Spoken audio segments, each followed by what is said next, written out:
wa kuheshimiwa. Mwambie ni wewe wa kuheshimiwa, yeye wa kuheshimiwa. Hatuna mwingine wa kumwabudu. Sema utukufu, tukufu na heshima. Roho shana na wasi. Asikie, mwambie tena asikie. Mwambie tena ni wewe Yesu wa kuheshimiwa.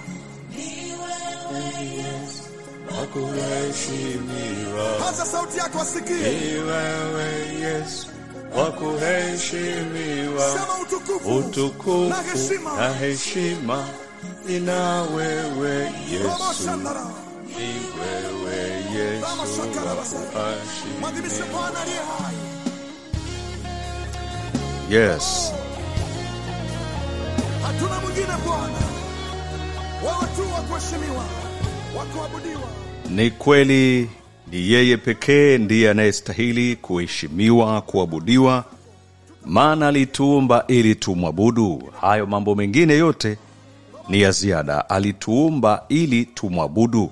Mahali popote ulipo mtoto wa Mungu, karibu sana tuweze kushirikiana pamoja katika kujifunza neno la Mungu ambalo linatupa maarifa. Maana neno la Mungu linasema watu wangu wanaangamia ama wanaangamizwa kwa kukosa maarifa. Na maarifa hayo huwezi kuyapata dukani, bali unayapata katika neno la Mungu. Nikukaribishe sasa mahali ulipo mtoto wa Mungu, wewe ambaye tuko pamoja, umepata hii neema ya kujumuika pamoja katika usiku huu wa leo wa mkesha katika mwezi wa 4, mwezi wa uumbaji ambao Bwana ametupatia. Karibu sana mahali ulipo mtoto wa Mungu, tuweze kujumuika pamoja tukiniama moja.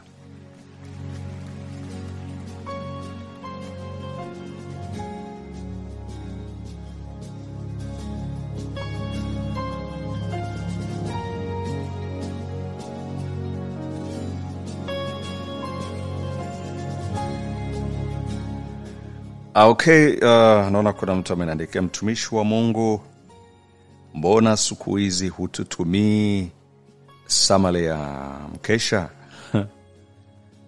Okay, siku hazifanani mpendwa. Lakini pia wakati mwingine na mimi naye tuma natamani mnitie moyo. Natamani mnitie moyo. Nikituma nione nini mkiwatumia watu wengine. Kwa sababu tunamaliza mkesha na kutumia mkesha marudio ama na kutumia clip ama audio ya mkesha, japo sio wote, kwa sehemu kuanzia neno mpaka maombi. Kwa hiyo natamani na mimi nione mkiwatumia watu wengine. Kwa kifupi ni kwamba inakuwa ni changamoto sana kwangu napotoka kwenye ibada ya usiku hivi. Panapokucha kuna kuwa na majukumu mengi. Alafu kwa hali ya kawaida, labda tuko wale wasiojua, unajua magrupu ya Mungu Kwanza yako zaidi ya 1037 duniani kote. Kwa hali ya kawaida siwezi kuwatumia watu magrupu yote, hasa inapokuwa pamesha kucha kwa namna ile. Inakuwa ni rahisi sana kama siko mkesha, kwa sababu naanza kutuma mapema mpaka magrupu yote yanaweza kupata. Kwa hivyo inakuwa ngumu sana mtu anaposhindwa kukesha na bado anakosa nafasi. Ninatamani sana kila mtu apate marudio ya mkesha, lakini sasa wakati mwingine inakuwa ngumu sana. Namna ya kujigawa ufanye hivi katika magrupu yote 1037 sio kazi ndogo. Kwa ambaye anajua hii kazi ilivyo, anaelewa jinsi ugumu wake ulivyo. Ni kazi ngumu sana.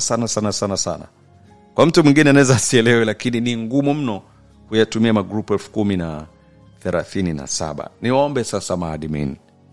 Jamani, tuliumbwa ili tumwabudu Mungu. Huwa najisikia vibaya sana kiukweli, niseme tu kutoka moyoni ili nipone. Najisikia vibaya pale nikiangalia grupu la maadmini lina zaidi ya watu 400 na natamani nione wale maadmini 400 na zaidi hapo wakituma hizo audio kwenye magrupu mengine. ili kunisaidia na mimi. Na ukishatuma, labda itokee tu bahati mbaya naweza nisione, lakini ukituma tu, mimi inanionyesha huku group fulani namba ngapi limeshatumiwa audio na admin wake ni fulani. Lakini sasa nikatisha tamaa, natuma hizo clip, inanivunja moyo kwa maana wale maadmin hawafanyi hivyo. Alafu watu kwenye magrupu yao wananitumia message, mtumisha tujapata audio. Sasa unajiuliza, admin wewe ambaye umeanzisha grupu mwenyewe, kwa nini usifanye kazi ya Mungu? Umeamua mwenyewe kuanzisha grupu kwa watu ambao wewe mwenyewe uliamua kuwaweka kwenye grupu. Kwa nini usiwatumie? Sio kazi sana kwa grupu moja, hata sekunde moja imaliziki. Kama unatuma tu, unaendelea na majukumu yako mengine. Kwa hivyo unaweza ukaona jinsi gani inavyokuwa ngumu sana. Kwa hiyo kwa yule ambaye umeuliza kuhusu clip, na mtu mwingine Malinzi aliuliza jana kuhusu audio wiki hii, kuna baadhi ya magrupu mengine haijapata audio wiki nzima, kuanzia Jumatatu, kuanzia Jumanne. Kwa hiyo ni waombe maadmin na wale wote ambao wanapenda, kama uko kwenye group lako unaona audio hazifiki na admin wako amekaa kimya, basi wewe sema tujulishe ili tukuingize kwenye group la maadmin ili uweze kumsaidia kazi. Pengine alikuwa anajisikia kufanya, lakini kwa sasa pengine hasikii huo mzigo tena. Basi nikukaribishe mtoto wa Mungu, kisha kuwa saa 9:30 nikukaribishe mahali popote ulipo. Karibu sana tuweze kujifunza neno la Mungu. Usiku mwingine huwa leo ni tarehe 11 tayari. Tarehe 11 mwezi huu hapa wa 4. Neno la mwezi huu tunalo. Kwa wale wenye kumbukumbu la mwezi, andiko la mwezi huu ambalo tunatembea nalo linatoka kitabu gani? Okay. Kuna huyo mtu anauliza, mtumishi, vitabu vya mwezi uliopita vipi vinapatikana? Vipo, vinapatikana, bado havijakamilika. Havijakamilika, lakini nafanyia kazi. Yes. Okay. Vikitoka utasapoti au unaulizia tu? Haya. Okay, neno la mwezi huu linatoka kitabu gani? Asante Hadija Kiza, asante Anne Florence, Victoria Daniel Chua, Naomi Cheyo, lakini pia Angel Jelome, Adabele Museme kutoka Ethiopia, kutoka Nova Scotia, lakini pia namuona Eliza Sulo kutoka Ethiopia, Agnes Meda kutoka Uingereza, lakini pia namuona Lucas Lumumba kutoka Mozambique, Asha kutoka Mabibo, Loveness Gosbet kutoka Mwanza Tanzania, Anyango Joseph Saudi Arabia, Noela Julian, Anne Florence, Vaurit, Novs John, Stella Mzava, Angel Muyenga, Medelini Kajange, Rose Mahundi, Maliam Lihinda, alafu Kristamela Hashim, pamoja na Zuri, Maliam Kimbavala, alafu pia namuona Jasper Samueli, Shamte Rehani, lakini pia namuona Francisca Mgwasa, Jacqueline Misama, Nduimana Shela, Happy Nganda, Yoyolo Zete Wachiba, Jenny Bukiwa Safi, Stella Malikita, lakini pia namuona John Machibia, Sabina Po, Esther Kiyange Makuta, Regina Talimo, Victorini Kiweha, Matthew Mandro, Cecily Kabika, Veronica kutoka Chicago, Jenny Bulega kutoka Bukavu, Naomi Muhammad, Amalak Star kutoka Dar es Salaam. Ndio kwake nimefika mwisho, ambaye ndio mtu wa mwisho anaitwa Naomi Muhammad. Tusikie kutoka kwenye Biblia yake kuna semaje. Okay, amenitumia tu mstari wa Yeremia 32 mstari wa 26 na 27. Okay. Haya. Neno la Mungu linasema hivi, sikiliza tu kwa makini mtoto wa Mungu. Neno la Mungu la mwezi huu wa 4, neno ambalo tunatembea nalo kwa siku hizi zote. Neno la Mungu linasema Yeremia 32:26 mpaka 27, ndipo neno la Bwana likamjia Yeremia kusema, tazama, mimi ni Bwana Mungu wa wote wenye mwili. Je, kuna neno gumu lolote nisiloliweza? Kuna neno gumu lolote nisiloliweza? Hili ni kama swali ambalo unaulizwa wewe na yeyote anayelisikia neno hili. Je, kuna neno gumu lolote asiloliweza Mungu? Litaje kama lipo. Kwa kifupi tu ni kwamba hakuna kinachomshinda Mungu. Ameanza kwa kujitambulisha yeye ni baba wa wote. Hao wote ni watu gani? Wale wote wenye mwili, wenye uhai. Kama unao uhai, basi wewe baba yako ni Mungu. Na yeye ndiye aliyekuumba. Akakupa hivyo alivyokupatia. Akaweka hivyo alivyoweka kwenye maisha yako, kwenye mwili wako, kwenye kila eneo. Swali lake ni kwamba kuna neno gani gumu asiloliweza? Jibu ni kwamba hakuna lisilowezekana kwake.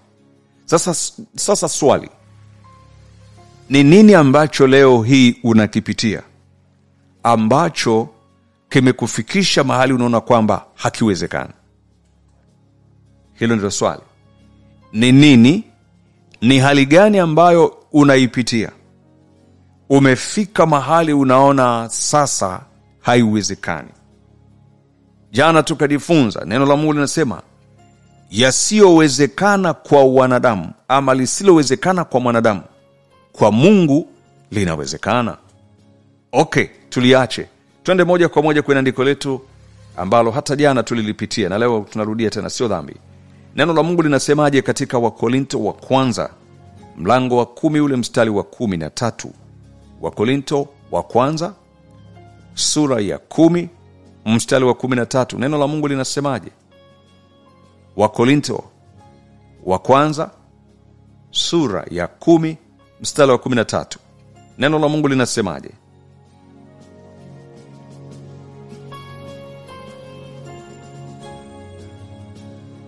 Yes. Sante Agnes Meda, Francisca Mgwasa, Loveness Godwin, John mwenzetu pia hapa, Elvictorine, Sophie Kilindo, Betty Ludovic, Isaac Kizenga, Varity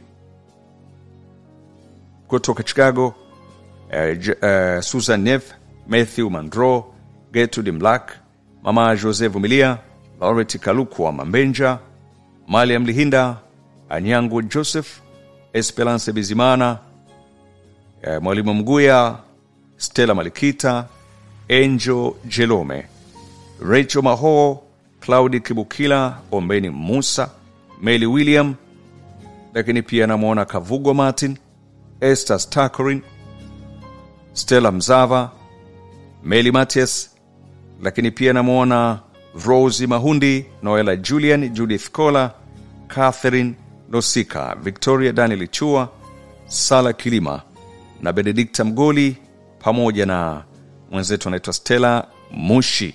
Neno la Mungu naomba nisome kutoka kwa mtoto wa Mungu wa mwisho kabisa kutuma, au wa kwanza kabisa kutuma. Yes, nimtendee haki huyu mtu wa kwanza kabisa kutuma ile andiko. Andiko letu la Wakorinto wa kwanza sura ya 10 mstari wa 13. Mtu wa kwanza kabisa hapa namuona si mwingine, anaitwa Hotesia Mosha kutoka Arusha. Neno la Mungu linasomeka hivi, Wakorinto wa kwanza sura ya 10 mstari wa 13.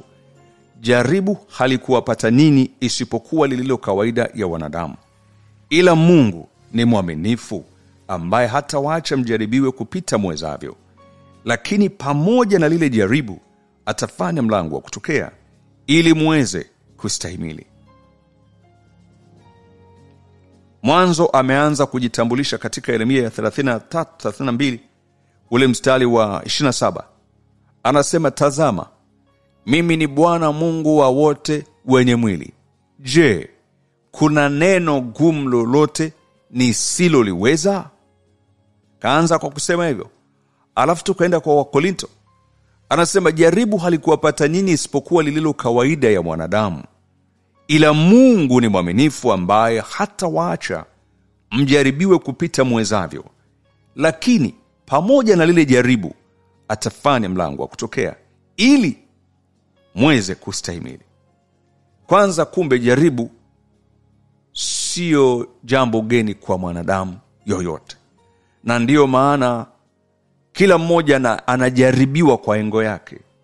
Hapa tukiruhusu kila mmoja aseme anapitia kwenye hali gani, kila mtu ana la kwake, na kila mmoja kwa ukubwa wake na kwa namna anavyokabiliana navyo au anavyokabiliana nalo. Kwa hiyo jaribu kwa mwanadamu ni jambo la kawaida kabisa. Ni jambo la kawaida kabisa, sio jambo geni. Kama unataka kudhani kwamba jambo geni au wewe ni mtu wa kwanza kujaribiwa, naomba nikuambie sio hivyo. Naomba tusome kitabu cha Mwanzo, sura ile ya kwanza, mstari wa kwanza mpaka wa 3. Utaona kumbe jaribu halikuanzia kwako. Kitabu cha Mwanzo, sura ya kwanza, mstari wa kwanza mpaka wa 3. Neno la Mungu linasemaje? Nataka nikuonyeshe kitu hapo. Wakati mwingine unaweza ukafikiri wewe tu ndio umeanza kupita kwenye hali hiyo. Kitabu cha Mwanzo, sura ya kwanza, mstari wa kwanza na wa 3 mpaka wa 3. Neno la Mungu linasemaje? Tukumbushane tu. Wale wasomaji wa Biblia wareshaji wa neno linasemaje? Asante Joane, asante Meli Matis, asante Hotesia Mosha, asante Vorit, asante Christina, Benedicta, Catherine, Ele Victorini, Matthew, Sophie, Francisca, Veronica, Anyango, Regina, Isaac, Salvatris, Victoria, Jua, lakini Meli William na muona pia hapa Angel Jerome, Agnes Meda, Sala Kisoka, Jacqueline Misama, Eli Kalunda. Mtu wa kwanza ni yule anaitwa Hotesia Mosha. Wache nimtendee haki. Kila ambacho amekiandika hapa kinasomeka hivi. Sikiza tu kwa makini kama Biblia yako iko mbali. Neno la Mungu linasema hivi. Neno la Mungu linasema katika kitabu cha Mwanzo, sura ya kwanza, ule mstari wa kwanza mpaka wa 3. Hapo mwanzo Mungu aliziumba mbingu na nchi. Nayo nchi ilikuwa ukiwa, jambo la kwanza. Nayo nchi ilikuwa ukiwa, jambo la kwanza. Na jambo la pili, tena utupu. Jambo la kwanza ilikuwa ukiwa, na jambo la pili utupu. Jambo la tatu, na giza. Ni usome mstari kamili kama ulivyo. Nayo nchi ilikuwa ukiwa, tena utupu, na giza lilikuwa juu ya uso wa vilindi vya maji. Roho ya Mungu ikatulia juu ya uso wa maji. Sasa akaja na solution. Mungu akasema, iwe nuru, ikawa nuru. Bwana Yesu asifiwe. Kwa hiyo kama unadhani wewe ndio wa kwanza kukutana changamoto, hapana. Mungu mwenyewe wakati uko kwenye mchakato wa kuileta dunia au kuifanya dunia kuwa hivyo unavyoiona, alikutana na vitu vitatu. Jambo la kwanza ni ukiwa. Kila mtu anajua mazingira yenye ukiwa wao yakoje. Si unajua? Mtoto, mtu mzima, unajua ukiwa unavyokuwa. Jambo la pili, utupu. Hebu angalia eneo ambalo liko tupu, unaelewa mazingira yake yanavyokuwa. Lakini jambo la mwisho na gumu kwa kila mtu ni giza. Mahali ulipo naomba uzime taa. Mahali ulipo chumbani kwako zima taa. Ndio unaweza ukanielewa. Tufanye jaribio. Hebu zima taa chumbani kwako, utaelewa mazingira ambayo Mungu alikutana nayo. Dunia aliyokuwa na yumba ilikuwa hivyo. Washa taa yako, tuendelee. Ikawa giza. Baadaye akasema no. Akatafuta utulivu. Na kisha akaja na solution, akasema na iwe nuru. Na kweli ikawa nuru. Mtoto wa Mungu, hata wewe katika yale unayopitia sio wa kwanza. Neno la Mungu linatuonesha roho ya Mungu ikatulia juu ya uso wa maji. Unaweza ukapata picha. Unaweza ukaupata utulivu katika vilindi vya maji, lakini Mungu aliutafuta utulivu kwenye mazingira haya. Hii inatufundisha nini? Unapopita kwenye majaribu yoyote, tafuta utulivu. Usipanic. Usianze kulaumu watu. Usianze kuangushia watu lawama. Tafuta utulivu ili uje na solution. Usikreate kitu kingine tena. Usitengeneze shida nyingine. Bwana Yesu asifiwe.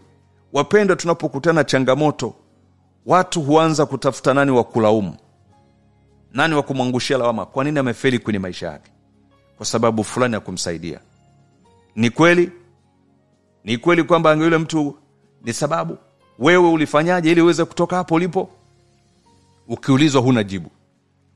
Bwana Yesu asifiwe. Nikisema hivyo kuna watu wanaelewa. Nachomaanisha ni kwamba kwenye shida yoyote usipanic. Tafuta utulivu. Panapotokea changamoto yoyote kwenye familia, kwenye biashara, ofisini kwako, tafuta utulivu. Watu wengine wakiguswa tu kidogo wameshaanza kusema huko kwa mashoga, kwa rafiki yake, unajua nini? A, B, C.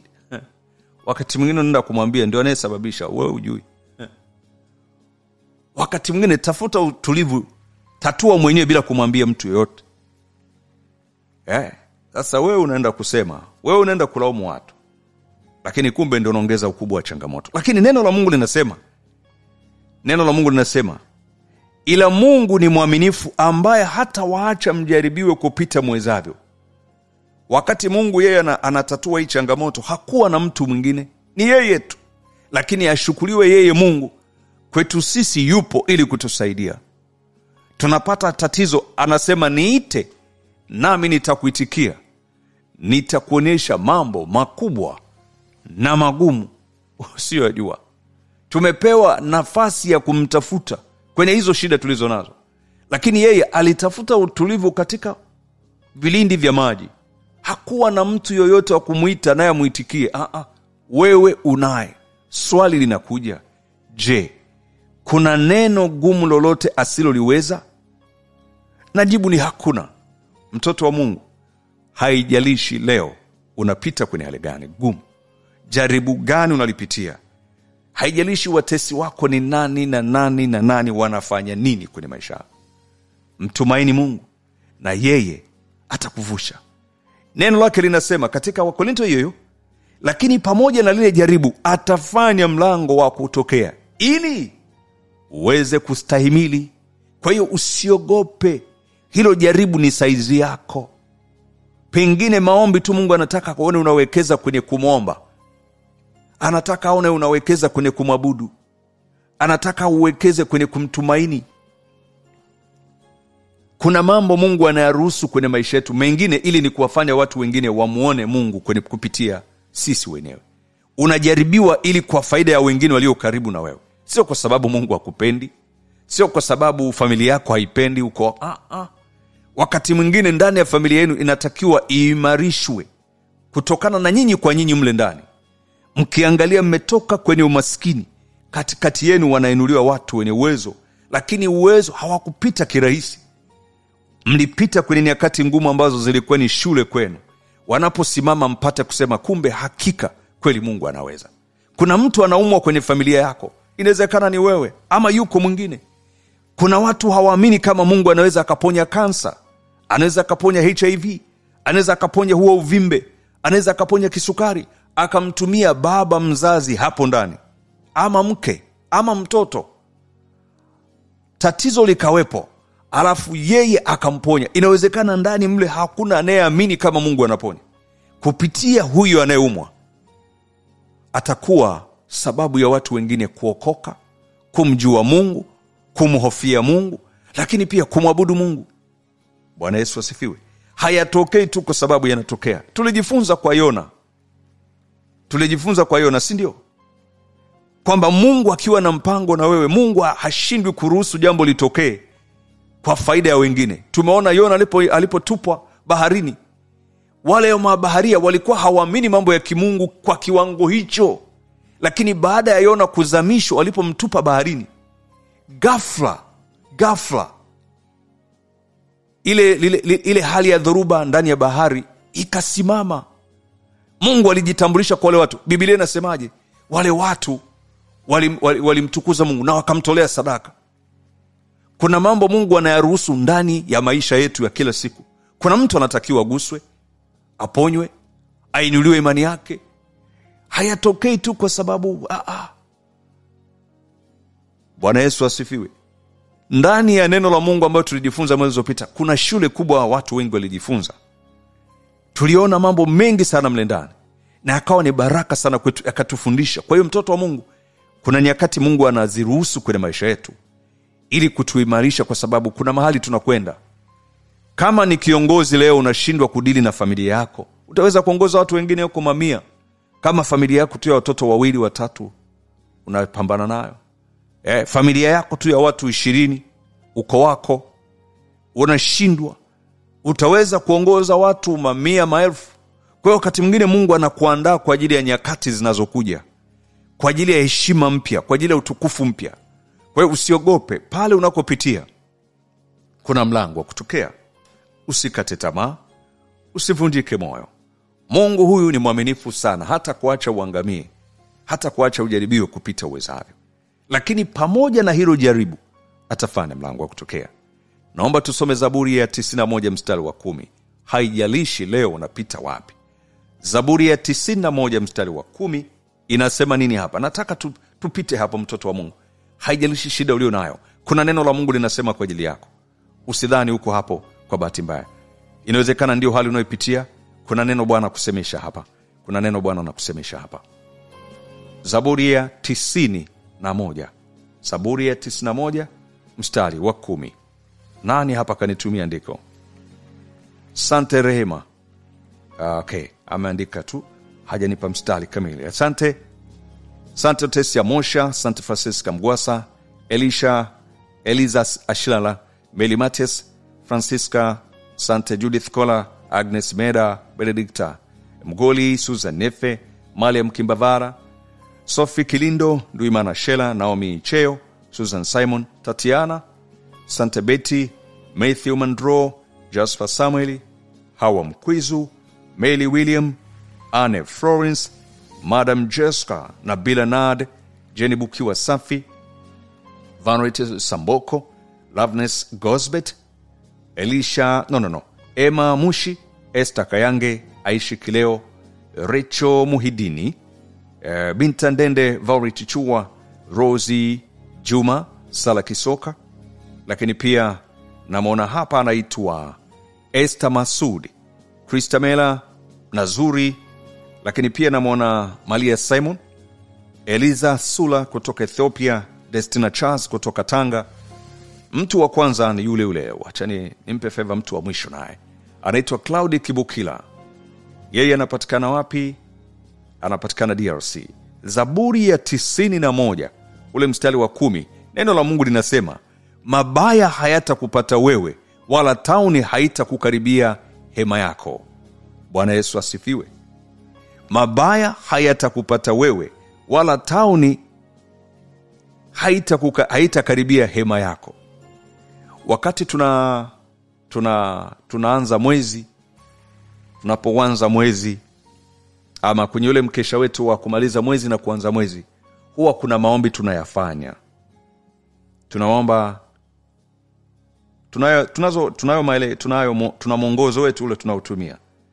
Kuna kipengele ama katika mwongozo kwamba tumuombe Mungu atuepushe na mambo mabaya. Yes, tupate, si ndio? Tunaomba Mungu atuepushe na mambo mabaya. Huwa nazungumza hivi mara nyingi katika hilo eneo. Inawezekana ukaomba Mungu asiyaruhusu mambo mabaya yatokee.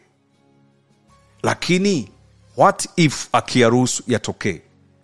Na sio kwamba hujaokoka, umeokoka.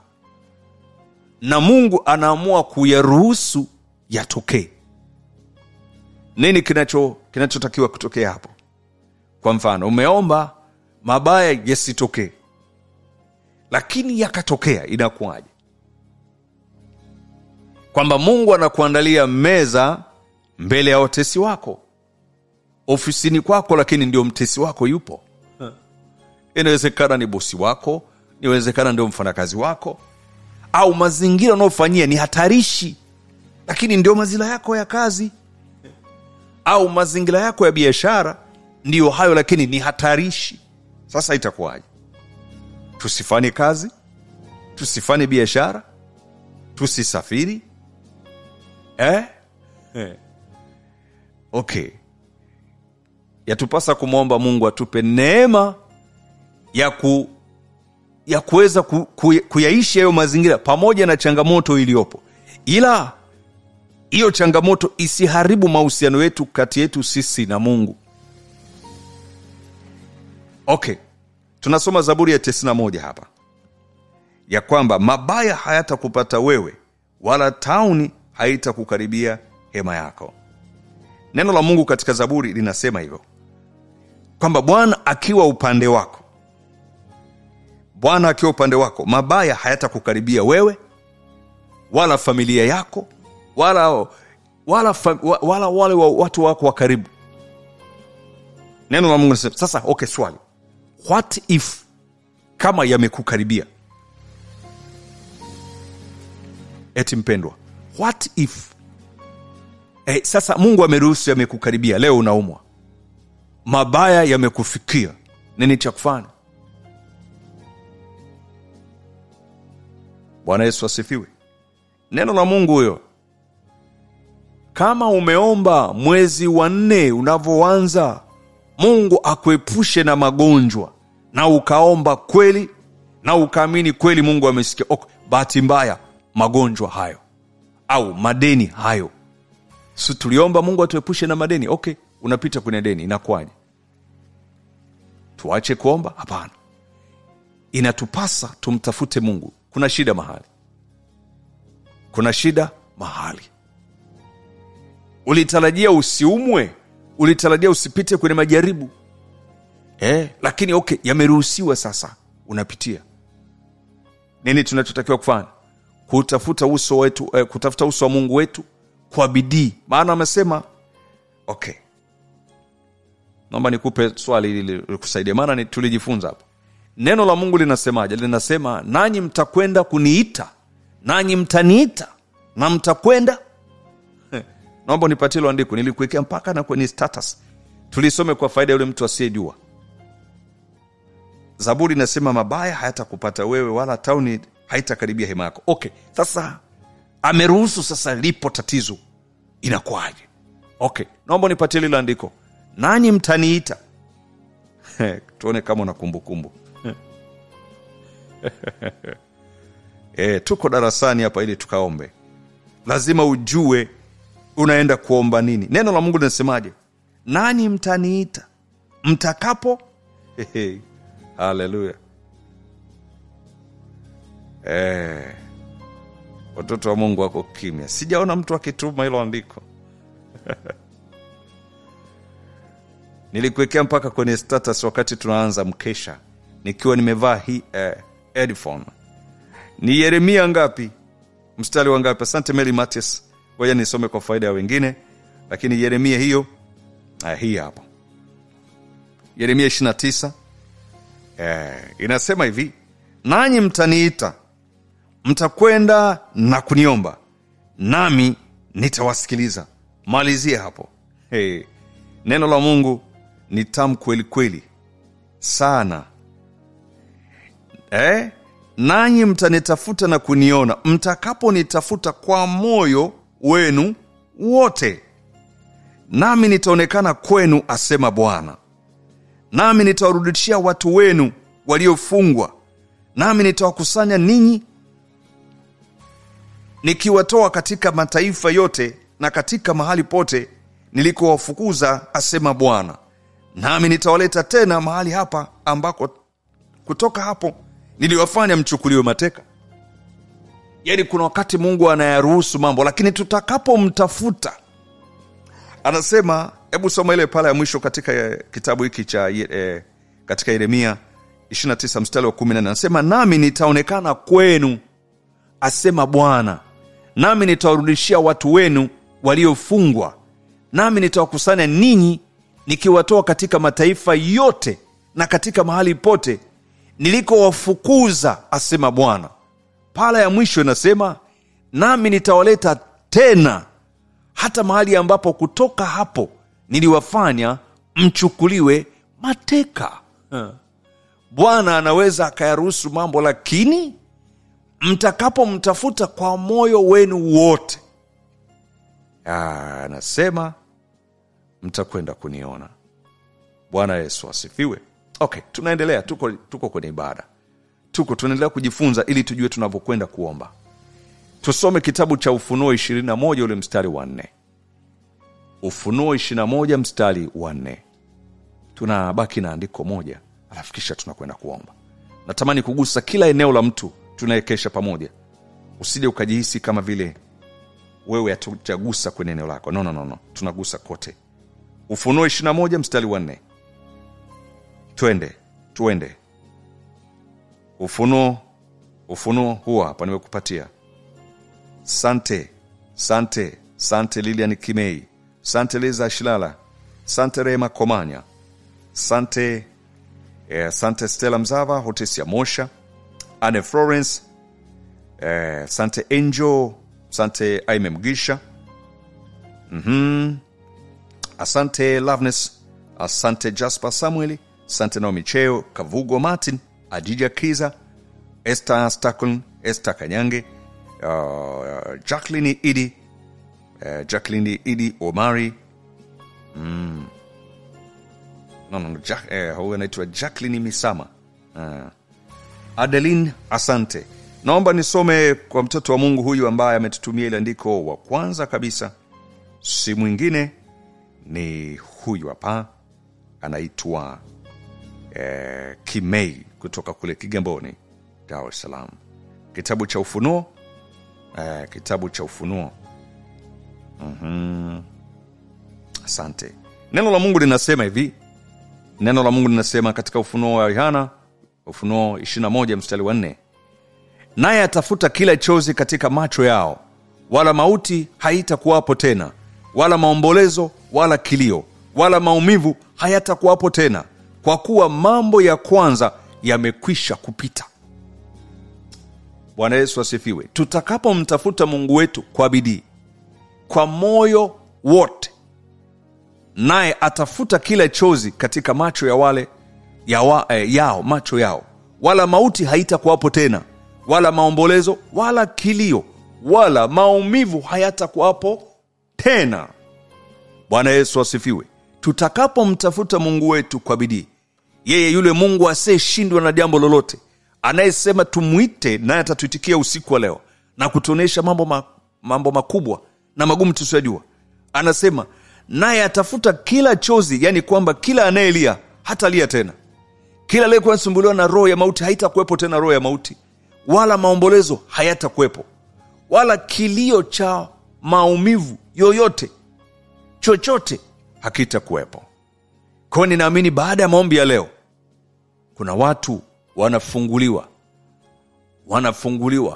magonjwa, hakutakuwepo na mauti, hakutakuwepo na kulalamika tena kwa habari sijui vitu gani. Ni kwa sababu Mungu anakwenda kusikia maombi yako. Bwana Yesu asifiwe.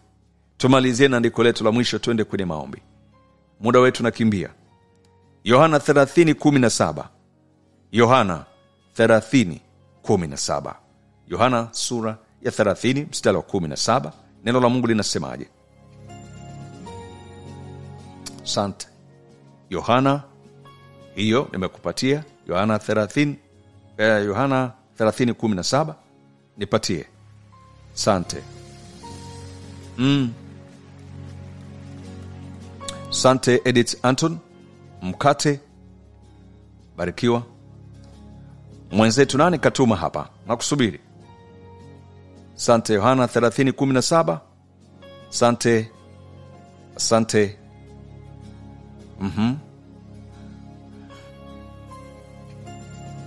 Okay. Hapa imekaaje? Okay.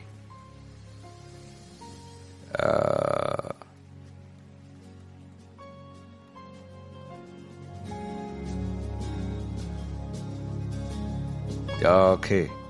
Sorry. Sikumradhi.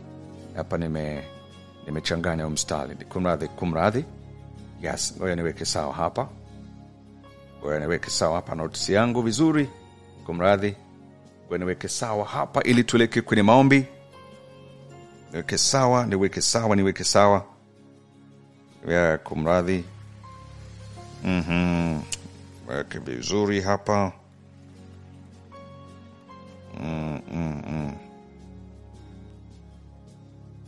Yes, Yohana. Yes. Ngoja niweke sawa. Tuelekee kwenye maombi, dakika ikiwa ni 10 na dakika 4. Ngoja niweke sawa hapa ili tuelekee kwenye maombi, ili andiko nisahihishe vizuri.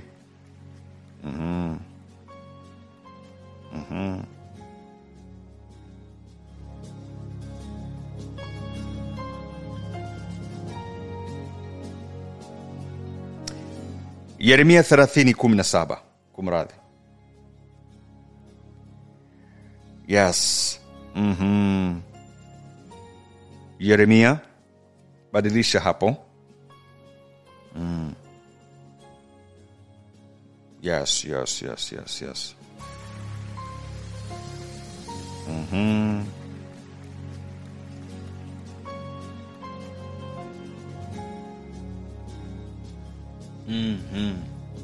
Ninaamini kila mmoja ameipata.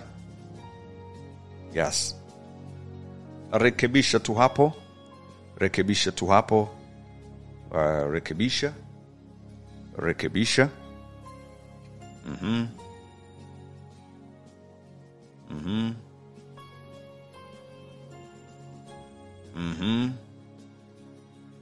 Rekebisha kwenye Yeremia 30:17 baada ya Yohana. Kumradhi. Yeremia 30:17. Asante. Naona kila mmoja ametuma hapa. Okay. Asante Malena Ndaga, Christina, asante Felista Okomo, asante Lita Mwamanga, asante pia Richo Maho, Naomi Muhammad, Aishi Kileo, lakini pia Christina Mwaka, asante pia Gertrude Mlaki, Hawa Mkwizu, Voreti Karukwa Mwambenja, Madam Jessica kutoka Kigoma, Binta Ndende, asante. Naomba nisome kwa mtu mmoja wa mwisho. Si mwingine ni Zawadi Peter Mas. Yanatokea wapi? Bila shaka ni Morogoro. Bila shaka ni timu Morogoro. Yes. Zawadi Peter Mas. Neno la Mungu linasema katika Biblia, ndugu yetu Zawadi Peter Mas kutoka Morogoro, Yeremia 30:17. Neno la Mungu linasema, maana nitakurudishia afya, nami nitakuponya jeraha zako, asema Bwana. Kwa sababu wamekuita mwenye kutupwa, wakisema ni Sayuni ambao hapana mtu autakaye. Umekataliwa, umetengwa, lakini Bwana anasema atakurudishia afya, atakuponya na jeraha zako. Yeye anayesema ni Bwana wa wote wenye mwili. Mtoto wa Mungu, anayesema atakurudishia afya sio mimi, sio Mama Kola, sio Zawadi Tambwe, sio Judy, sio Mama Jose, sio Elizabeth Sula, sio Dr. Tina Mzava, sio Esther Gregory, wala Lydia Helelimana, wala Sophie, wala Alice, wala Zawadi. Atakaye kurudishia afya ni Bwana wa wote wenye mwili. Kwa usiku wa leo nataka tukaombe. Haijalishi changamoto ambayo unaipitia. Neno la Mungu linasema pamoja na hilo jaribu, inawezekana ni la ugonjwa, inawezekana ni la uchumi, pamoja na hilo jaribu atafanya mlango wa kutokea. Lakini pamoja na hilo anasema katika Ufunuo wa Yohana, naye atafuta kila chozi katika macho yao, wala mauti haitakuwepo tena, wala maombolezo, wala kilio, wala maumivu hayatakuwepo, kwa kuwa mambo ya kwanza yamekwisha kupita. Bwana anakwenda kushughulikia leo jambo lako. Sasa mtoto wa Mungu, nataka twende mbele za Mungu kwenye maombi. Lakini kabla sijaenda huko, swali langu ni moja. Je, umenielewa? Kabla tuingia kwenye maombi, nisije ninakupeleka mbio lakini hujui. unaenda kuomba nini na unaenda kuomba kwa ukubwa gani. Naomba kujua kama tumeelewana tunapojiandaa kuelekea kwenye maombi. Naomba kufahamu kama tumeelewana ili basi tuende pamoja kwenye maombi. Mungu wetu yuko hapa, yuko pamoja nasi ili kutuhudumia. Mungu wetu yuko hapa, yuko pamoja nasi ili kutuhudumia. Kila siku, kila saa, yeye ni mwaminifu, halali wala asinzi. Yuko kutuhudumia. Kwa hiyo naomba kujua kama tumeelewana ili nisije nikakukimbiza kwenye maombi wakati kumbe hujaelewa. Naomba kuelewa kama tumeelewana. Yes. Naomba nitumie.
Asante kwa kila mmoja.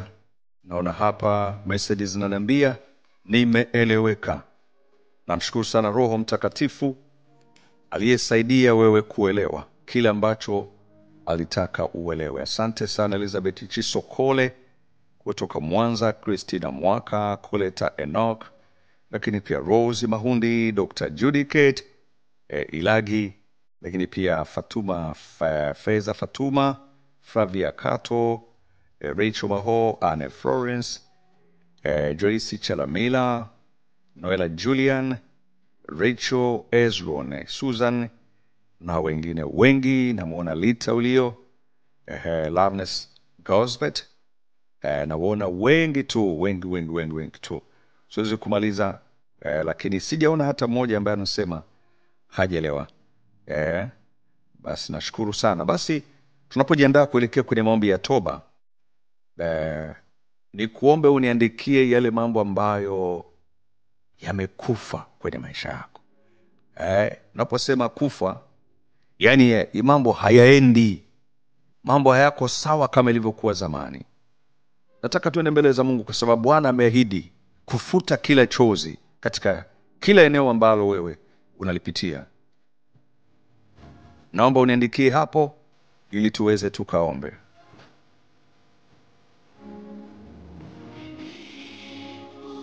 Sante, namuona Krista, namuona Kavugo, namuona Shanta, Sante Gloria na wengine wengi.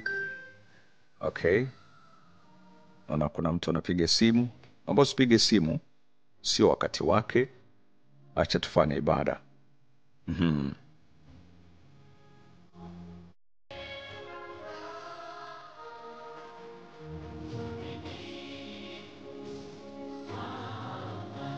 Asante Agija, Hana Besha, nashukuru kwa kunielewa. Namuona hapa pia Claudi kaelewa, Edith kaelewa, Chantal, Sante Giselle, Happiness, Yusta, Sante. Endelea kubarikiwa wakati tunasubiri yale mambo ambayo unaona yamekufa kwenye maisha yako, wakati Bwana anataka kuumba jambo jipya. Anasema kuna jambo gani nisiloliweza? Hakuna. Andika tu.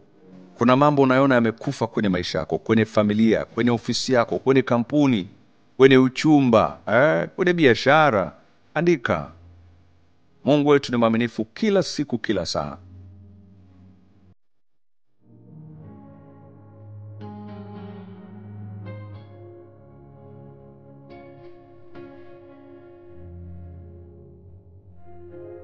Andika tu, mtoto wa Mungu, nasubiri.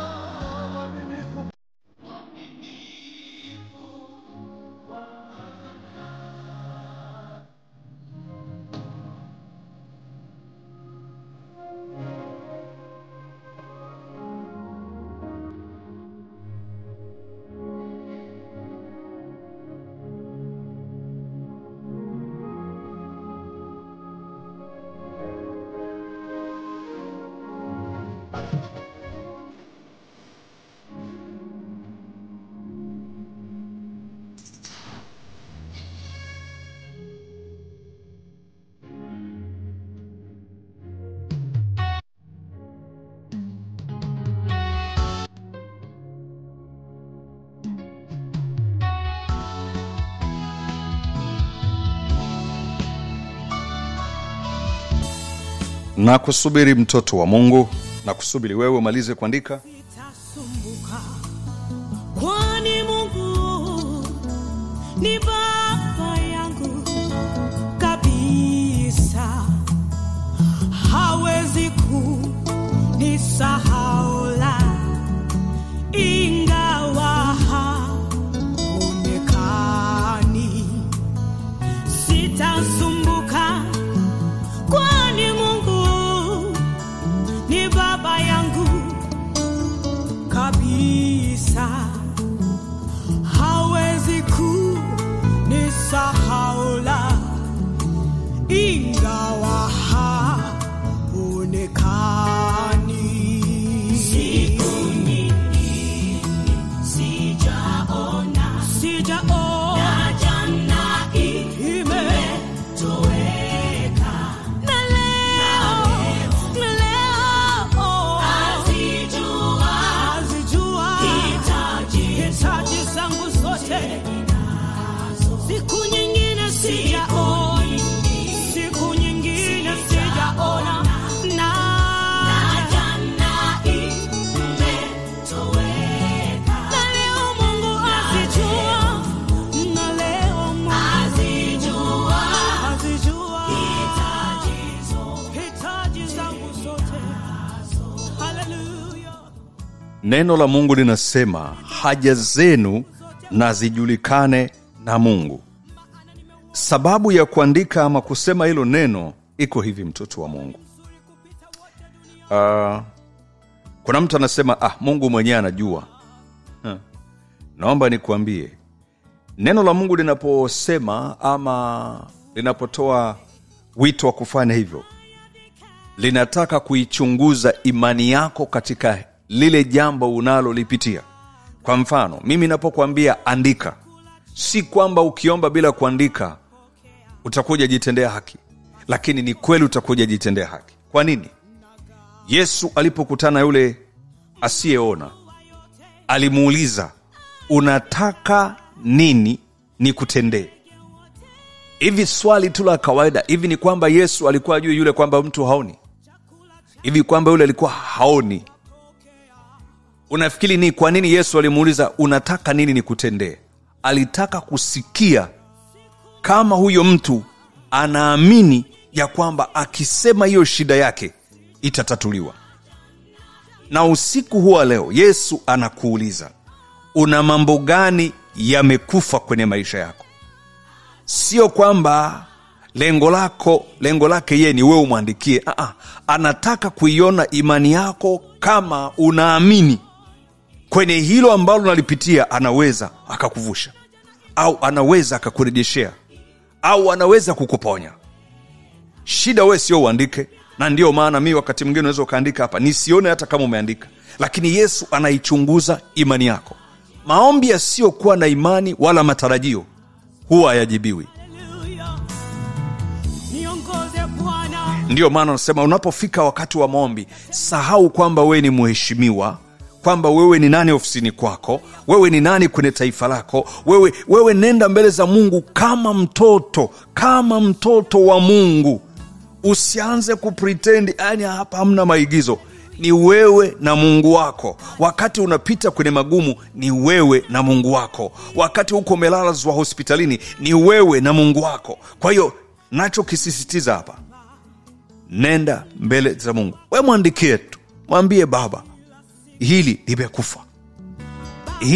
limekufa kwenye maisha yangu, ili yeye afanye jambo jipya. Katika Bwana nafurahi, na kama ndege naimba, najua kwamba kila siku babangu hana.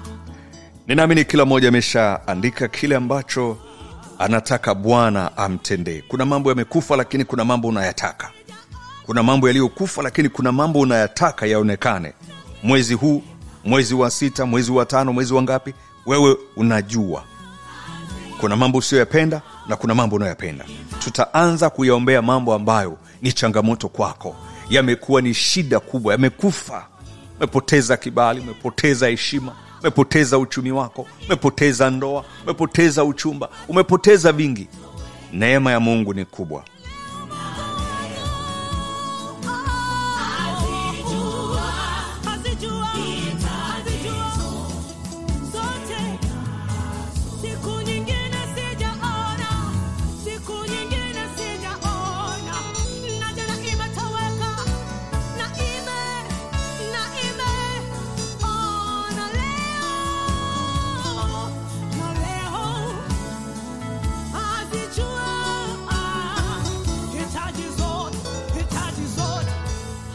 Yes, bado nasubiri dakika moja nakupa mtoto wa Mungu. Hata wewe uliamka tunakusubiri hapo. Uliamka tunakusubiri. Ni wakati sahihi kwenda mbele za Mungu wakati huu. Bwana ametupatia kwa makusudi na kusubiri wewe.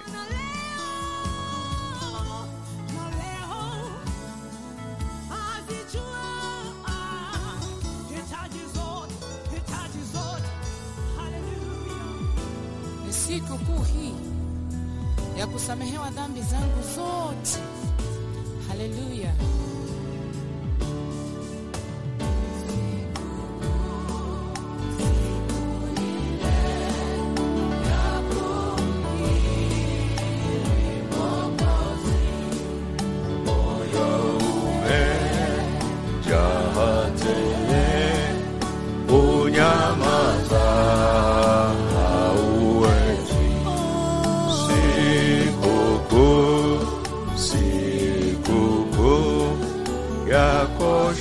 dhambi zangu ukesha na kuomba tu ananiongoza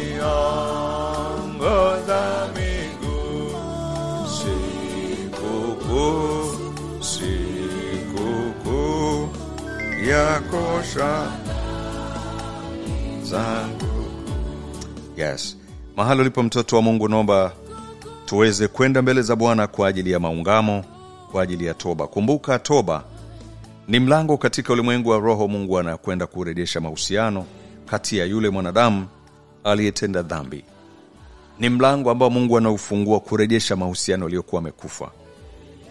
Uso wa Bwana hauendi pamoja nawe. Na tukisema hatuna dhambi tutakuwa tunajidanganya wenyewe. Kwa hiyo mahali popote ulipo, naomba uweze kurudia sala hii nyuma yangu. Sema: Baba, katika jina la Yesu, ninakuja mbele zako usiku huu wa leo kuomba toba na rehema. Ninaomba unisamehe. Nimekutenda dhambi katika maisha yangu. Imepelekea kupitia haya ninayoyapitia. Baba, katika jina la Yesu. Baba, katika jina la Yesu, ninaomba unisamehe. Nimelisikia neno lako la mwezi wa 4. Linazidi kusema na moyo wangu. Linazidi kusema na maisha yangu. Usiku huu wa leo ninajutia dhambi zangu zote na kuzitubia. Baba, ninaomba unisamehe. Naomba unisamehe. Sikustahili kabisa kuwa hapa nilipo. Nilistahili adhabu yako hapa duniani na hata mbinguni. Lakini ninazijutia dhambi zangu zote. Baba, ninaomba unisamehe. Nimejua wapi nilipokosea. Nimejua wapi nilipoenda kinyume na mapenzi yako. Nilivyo hivi leo ni matokeo ya makosa, na haya ninayopitia ni madhara ya makosa niliyokukosea. Baba, naomba unisamehe. Baba, naomba unisamehe. Ninamkataa shetani na mambo yake yote aliyoyaleta kwenye maisha yangu na kuyahalalisha kuwa ndiyo tabia yangu, kuwa ndiyo maisha yangu. Katika jina la Yesu, ninatubu kwa ajili yangu mwenyewe na kwa ajili ya watangulizi wangu katika familia yangu, katika ukoo wangu. Katika jina la Yesu, ingia ndani mwangu kwa upya. Badilisha roho yangu na nafsi yangu, nikuishie wewe siku zote za maisha yangu, katika jina la Yesu. Baba, asante kwa kunipa nafasi hii ya ibada usiku wa leo, kusema na roho yangu, kusema na nafsi yangu, katika jina la Yesu. Katika jina la Yesu, nipe nguvu ya kushinda dhambi, ya kushinda majaribu na kumshinda shetani kwa uwezo wa roho wako, katika jina la Yesu. Baba, ninakushukuru kwa kuwa umenisamehe na kunirehemu na kunipokea tena kama mwana wa pendo lako, katika jina la Yesu. Amen.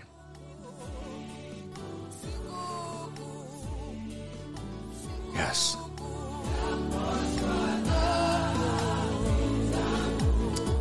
Mahali ulipo mtoto wa Mungu, amini kabisa tu Mungu wetu ni mwaminifu, ni Mungu anayesamehe na hata kusahau. Kile ambacho ulikuwa naomba, amini Mungu amekusikia. Tunakwenda mbele za Mungu sasa. Haijalishi historia yako na magumu unayopitia, umekaa kwenye hiyo changamoto kwa muda gani, amini yuko Mungu anayeweza kutenda. Kuna mambo yamekufa kwenye maisha yako, kwenye familia yako, kwenye biashara zako, kwenye vyovyote vile. Kuna mambo hayaendi sawa. Inawezekana ni wewe mwenyewe, inawezekana kwa watoto wako, kwa wazazi wako, kwa ndugu wa karibu, vyovyote vile. Kwenye kampuni unayofanyia kazi kuna mambo yamekufa, lakini usiku leo Mungu amekusimamisha wewe ili kuliokoa boma. Mungu anamtafuta mmoja miongoni mwao ndani ya boma, amekusimamisha wewe, kakuona wewe. Mungu akubariki sana. Karibu katika maombi. Nani kama na wewe Baba? Nani anayefanya maajabu kama wewe Baba? Yesu, unatuwazia mema, unatutendea mema kila siku. Yesu, asante Baba, asante Yawe, Adonai. Unaweza kufanya, unaweza kutenda mambo makubwa zaidi ya niombayo. Unaweza kufanya, unaweza kutenda mambo makubwa zaidi ya niombayo. Unaweza kufanya, Yes. unaweza kutenda. Hallelujah. Baba, zaidi ya niombavyo, Yes. zaidi ya Endelea kujiachilia tu mbele za Bwana. Roho Mtakatifu yuko, anakuona mahali ulipo, unaweza. anakuona kwenye hiyo shida unayopitia. Endelea kujiachilia mbele za Bwana. Mimina moyo wako kwa Bwana, mimina tu moyo wako kwa Bwana. Yes, mwadhimishe Bwana pale ulipo, mtukuze Mungu mahali ulipo, usinyamaze kimya. Tuko kwenye ibada. Zaidi ya Yes. niombavyo, unaweza Unaweza Yesu. kufanya Baba. Yes. Unaweza Yesu, zaidi ya tarajio, Yes. zaidi ya niombavyo Baba. Unaweza kushangaza Baba yangu, shangaza Kongo. Baba, katika jina la Yesu, sifa na heshima ni za kwako. Asante kwa upendo wako na asante kwa uaminifu wako. Baba mtakatifu, katika jina la Yesu, tunakushukuru kwa sababu wewe ni mwema tena ni mwaminifu. Umesema tukuite na utatuitikia na kutuonyesha mambo makubwa na magumu tusiyojua. Baba, katika jina la Yesu, tazama majina haya ya watoto wako kutoka mataifa mbali mbali. Wamekubali kuviacha vitanda vyao ili kutafuta uso wako kwa bidii. Maana umesema tutakapo kutafuta kwa mioyo yetu yote, Baba, tutakuona. Baba, usiku wale watoto wako hawa, wa kike na wa kiume, tumeungana pamoja kutafuta uso wako, kukutafuta wewe Yesu ambaye unapatikana, katika jina la Yesu Kristo wa Nazareti aliye hai, katika jina la Yesu Kristo wa Nazareti aliye hai. Baba, mikononi mwao wameshikilia mambo ambayo yamekufa kwenye maisha yao, ni mambo ambayo yanawasumbua sana kwenye maisha yao, yameharibika. Mengine ni ya kiuchumi, mengine ni ya kiukoo, familia, mengine ni ya kibiashara, mengine ni ya kazi, mengine ni ya kihuduma, mengine ni ya kimahusiano. Ni mambo ambayo yamekufa na wanatamani kuona yakirejeshwa tena katika ile hali iliyokuwa ya kawaida, pengine maradufu zaidi ya mwanzo. Hivyo Baba, katika jina la Yesu, tunaamini katika imani hakuna umbali, tunaamini katika imani hakuna umbali, na mkono wako si mfupi hata ukashindwa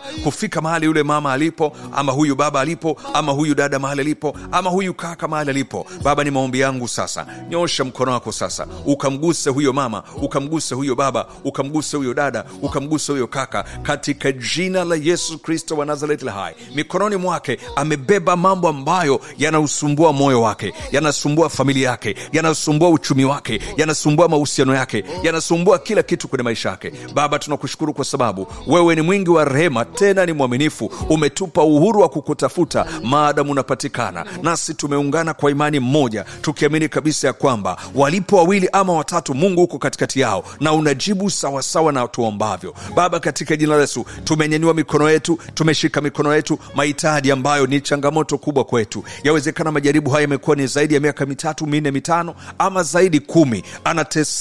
Anateseka akiombea jambo hili. Baba, usiku wa leo tunaomba tena tukiamini ya kwamba wewe ni Mungu usiyeshindwa na jambo lolote, maana ndivyo unavyojitambulisha kwamba ni Mungu wa wote wenye mwili, usiyeshindwa na jambo lolote. Baba, tazama mikononi mwa mtoto wako huyu, tazama mikononi mwake mtoto wako changamoto, ana mambo 10, ana mambo 5, ana jambo moja, ana mambo zaidi ya 5 yanausumbua moyo wake, yanasumbua familia yake, yanasumbua uzao wake. Yamekuwa ni changamoto kubwa, yamekufa, kila wanachofanya hakifanikiwi. Msingi wa tatizo, hawana amani, wamevurugana. Inawezekana ni familia, hawana maelewano, wana vita, hawawezi kukaa pamoja. Imeingia roho ya kiburi, roho ya kudharauliana, roho ya vita katikati yao. Baba, usiku wa leo, mioyo yao na nafsi zao ina kiu na wewe. Inawezekana miongoni mwao yuko mtu mmoja amesimama kwa ajili ya kuombea hiyo changamoto. Inawezekana ni familia nzima wako wakiombea changamoto. Inawezekana ni ukoo mzima wako wakiombea changamoto. Baba, nyosha mkono wako. Baba, nyosha mkono wako. Yale mambo yaliyokufa ndani ya familia zao,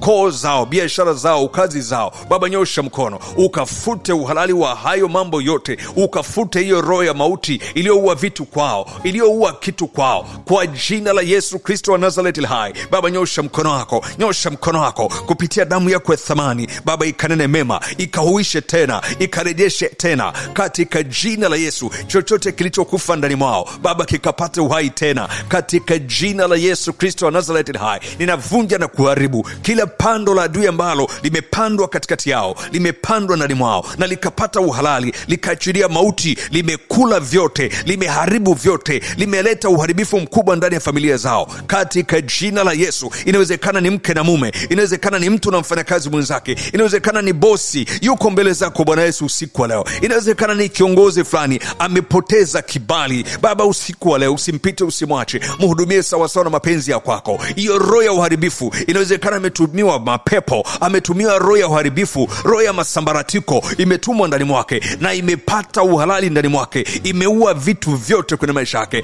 Ameamua kuanza upya na hana namna ya kuweza kufika, lakini Mungu amerudi kwako kwa kutambua wapi kuna shida. Inawezekana shida ilikuwa ni yeye mwenyewe, inawezekana shida imesababishwa na watu wengine, inawezekana msingi wa tatizo ni lango la ndoto lilipitisha uharibifu. Maana hakuna jaribu linaloingia ndani ya mtu pasipo mlango kufunguka. Inawezekana kuna mahali amefungua mlango na kuanzia hapo jaribu likaingia ndani ya maisha yake, limeleta uharibifu mkubwa kwa kiroho na hata wa kimwili katika jina la Yesu Kristo wa Nazareti hai. Baba, nyosha mkono wako, nyosha mkono wako, nyosha mkono wako ukawatenganisha watoto wako na hiyo roho ya mauti iliyoua na kuharibu vitu vyake, iliyoua na kuharibu chochote kile katika jina la Yesu Kristo wa Nazareti hai. Katika jina la Yesu Baba, naiomba damu yako ya thamani, naomba nguvu yako kupitia neno lako, kupitia jina lako, ikasambaratishe, ikateketeze, ikaharibu chochote kile ambacho kimepata uhalali ndani ya maisha yake na kuleta uharibifu katika jina la Yesu. Inawezekana uharibifu ni roho ya mauti imesababisha utasa na uharibifu wa mimba ndani ya tumbo lake. Inawezekana imesababisha madeni hivi sasa katika jina la Yesu Kristo wa Nazareti hai. Inawezekana hiyo roho ya kuua imeleta roho ya mafarakano, imeleta roho ya talaka katikati yao. Baba, usiku wa leo mtazame huyo baba, mtazame huyo mama, mtazame huyo binti, mtazame huyo kijana wa kiume. Anaomba kwa sababu ya roho ya mauti imepata uhalali ndani mwao na imeleta uharibifu mkubwa, imeleta magomvi, imeleta mikosi, imeleta hali yoyote ya kutokuelewana, imeleta shida katikati yao. Lakini msingi wa tatizo inawezekana hata wao hawajui, lakini kwa neema yako iliyo kubwa na Yesu, usiku wa leo unakwenda kuteketeza na kufuta uhalali wowote wa hayo malango yaliyopitisha uharibifu na kuleta hiyo shida ndani mwao katika jina la Yesu Kristo wa Nazareti hai. Baba, nyosha mkono wako, nyosha mkono wako, nyosha mkono wako, watenganisha watoto wako na vipindi vigumu wanavyovipitia, vimesababishwa na kuzimu, vimesababishwa na kuzimu katika jina la Yesu Kristo wa Nazareti hai. Baba, ninavunja na kuharibu, ninavunja na kuharibu lango lolote ambalo limepitisha uharibifu. Baba, ninalifunga usiku wa leo, ninalifunga usiku wa leo, ninalifunga usiku wa leo, ninalifunga usiku wa leo katika jina la Yesu Kristo wa Nazareti hai. Katika jina la Yesu, katika jina la Yesu, damu yako Yesu na ikanene mema sasa kwenye hilo lango, na ikanene mema sasa kwenye hilo lango, na ikanene mema sasa, na ikanene mema sasa. Inawezekana amepoteza kibali kwenye kazi yake, kwenye kibiashara, kwenye mahusiano, kwenye kila eneo amepoteza ile hali ambayo hajawahi kuipitia kabisa kwenye maisha yake. Ana experience vitu vipya hivi sasa vinatokea. Amepoteza hata kwa watu ambao walikuwa wako karibu naye, wamepotea kwenye maisha yake. Hata sasa anapiga simu kwa tabu, hapokelewi simu yake. Kwa sababu gani? Amepoteza kibali. Baba, usiku wa leo usimpite huyo mama, usimpite huyo baba, usimpite huyo kaka, usimpite huyo dada, popote pale napokuomba katika jina la Yesu Kristo wa Nazareti hai, katika jina la Yesu. Baba, nyosha mkono wako, nyosha mkono wako, vunja sambaratisha kila uharibifu ndani ya maisha yake uliopata uhalali na kuleta hiyo shida katika jina la Yesu. Ninavunja na kuteketeza na kulifunga hilo lango, na kuanzia sasa halitapitisha uharibifu tena katika jina la Yesu. Yes, endelea kuomba mtoto wa Mungu. Endelea kuomba kupitia damu ya Yesu, Damu ya Yesu ndiyo ina uwezo wa kunena mema juu ya maisha yako. Ni damu pekee iliyobeba uwezo wa kuharibu na kuteketeza kazi ya shetani juu ya maisha yako. Kazi ya shetani kwenye kila eneo la maisha yako. Itumie jina la Yesu, itumie damu ya Yesu. Itumie jina la Yesu, itumie damu ya Yesu kuvunja na kuteketeza na kusafisha kabisa hali yoyote juu ya maisha yako usioielewa. Futa kwa damu ya Yesu. Kama ni roho ya kukataliwa, futa kwa damu ya Yesu. Roho ya masikini, futa kwa damu ya Yesu. Roho ya mauti, futa kwa damu ya Yesu. Roho ya kutokufikia malengo, futa kwa damu ya Yesu. Chochote kile ambacho kiko sawa, umepoteza, lakini usiku wa leo damu ya Yesu iko hapo kunena mema, iko hapo kukunenea mema. Umezunguka na hiyo roho, umezunguka na mateso, umezunguka na hiyo shida. Una ndoa ina miaka 7, ina miaka 10, ina miaka 15, imekataa kukupa mtoto, lakini usiku wa leo damu ya Yesu iko hapo kukunenea mema. Una ndoa, hiyo ndoa yako ina vita miaka na miaka, umekosa kuelewana na mke wako, umekosa kuelewana na mume wako.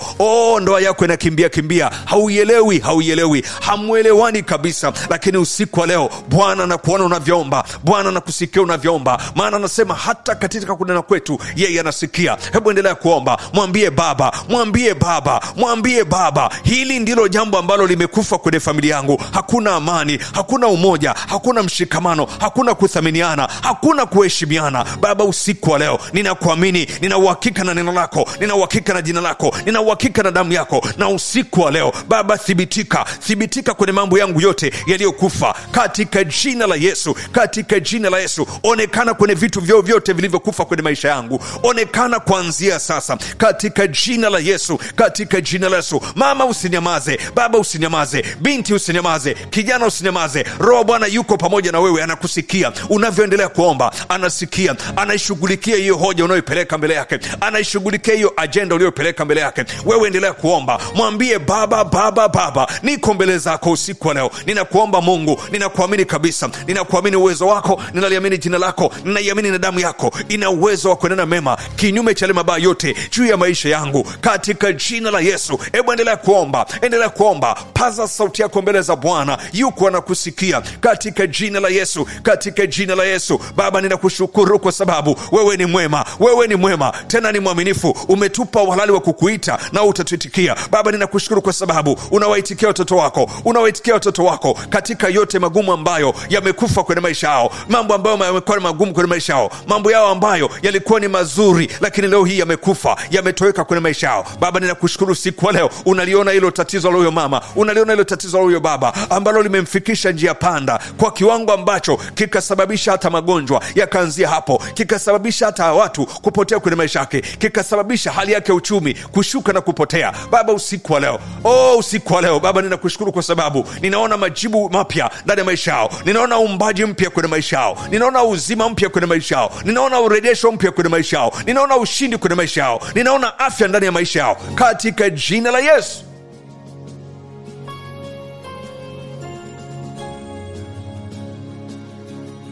Yes, endelea kuomba. Roho wa Mungu yuko hapo anakusikia. Roho wa Mungu yuko hapo ulipo. Haijalishi umbali uliopo katika imani, hakuna umbali. Paza sauti yako mbele za Bwana. Ulivyozunguka katika huo mlima inatosha sasa. Umezunguka kwenye shida kwa muda mrefu. Watu wamekucheka, watu wamekutumia kama wewe ndio mfano wa kuzungumzwa. Wakizungumza watu tasa, wanataja jina lako. Wakizungumza watu maskini, wanataja jina lako. Wakizungumza familia isiyokuwa na maelewano, wanataja familia yako. Wakizungumza watu wasiokuwa na mashirikiano, wanataja jina lako. Wakizungumza watu wenye madeni, pembeni, wanataja jina lako, lakini usiku wa leo Roho wa Bwana yuko pamoja na wewe, anakuona. Wakizungumza wakimbizi, wanataja jina lako. Wakizungumza watu ambao hawana green card, wanataja jina lako. Wakizungumza watu wasiokuwa na visa, wanakutolea mfano wewe. Neema ya Mungu ni kubwa mno. Neema ya Mungu ni kubwa mno usiku wa leo. Wakizungumza ndoa zisizokuwa na amani, wanakutaja wewe. Lakini usiku wa leo Mungu anayeweza kushangaza hata watu masikio yao yatawasha, naomba nikwambieni usiku wa leo, Bwana ameiona familia yako. Bwana amekuona na wewe. Bwana amekukumbuka usiku wa leo. Bwana amekuona malolipo. Amekuona malolipo. Endelea kumkumbusha. Mkumbushe Bwana. Ijapokuwa hajasahau, wewe mkumbushe. Tumwambie Baba, usiku wa leo nikumbuke na mimi. Ikumbuke familia yangu. Kumbuka biashara yangu. Kumbuka kazi yangu. Kumbuka maisha yangu. Kumbuka ujana wangu. Kumbuka safari yangu. Kumbuka huduma nilio nayo. Baba, kumbuka. Ijapokuwa hujasahau. Baba nikumbuke. Ikumbuke ndoa yangu. Kumbuka. Mwambie Baba, unikumbuke usiku wa leo. Unapotembea kwa wengine, Baba, na mimi usinisahau. Mwambie Baba, Baba nikumbuke. Baba nikumbuke usiku wa leo. Nikumbuke Bwana Yesu. Nikumbuke. Ijapokuwa hujanisahau, lakini Baba nikumbuke katika jina la Yesu. Mwambie Baba, unikumbuke usiku wa leo. Unapojibu wa mama wengine, na mimi usinisahau. Unapojibu wa baba wengine, na mimi usinisahau. Unapojibu watumishi wengine, viongozi wengine, wafanyabiashara wengine, Baba usinisahau katika jina la Yesu. Mwambie yuko anasikia. Mwambie unikumbuke, yuko anasikia. Unikumbuke Mungu wangu, unikumbuke Mungu wangu, unikumbuke Mungu wangu, unikumbuke Mungu wangu, unikumbuke Mungu wangu, unikumbuke Mungu wangu. Yes.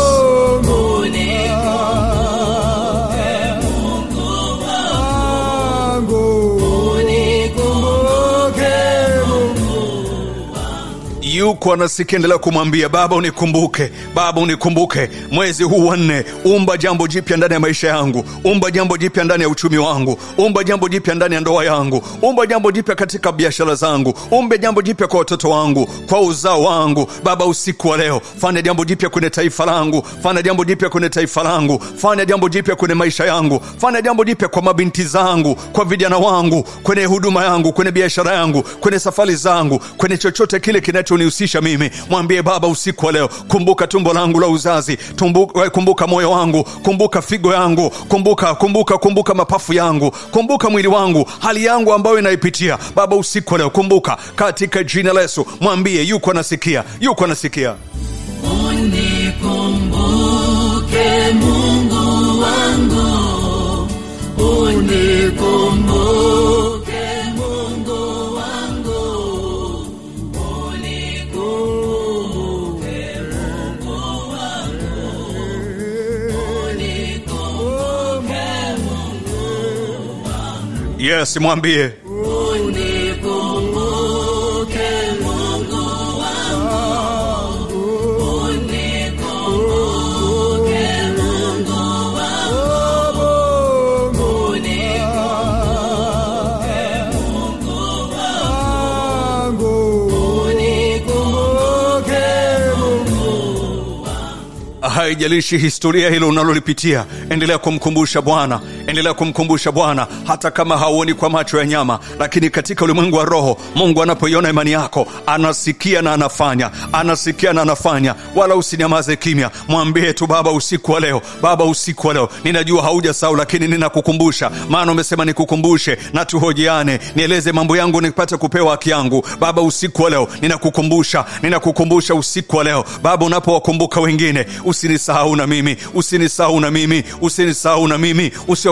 Usiwasahau watoto wangu, uwakumbuke popote pale walipo, mashuleni, kwenye biashara zao, kwenye kazi zao, wanapokuwa madarasani, wanapokuwa kwenye vyumba vyao, uwakumbuke Baba usiku wa leo. Kumbuka kanisa langu, kumbuka taifa langu, kumbuka huduma yangu, kumbuka. Mwambie wewe ndio unajua nini unachotaka akumbuke. Mwambie Baba usiku wa leo, tazama kesi nilio nayo, tazama majaribu nilio nayo, Baba usinisahau usiku wa leo. Naomba unikumbuke na mimi, naomba unikumbuke na mimi katika jina la Yesu.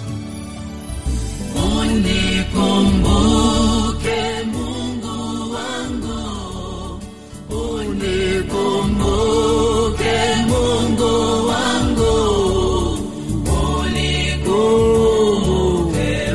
Mungu wangu, unikumbuke Mungu wangu,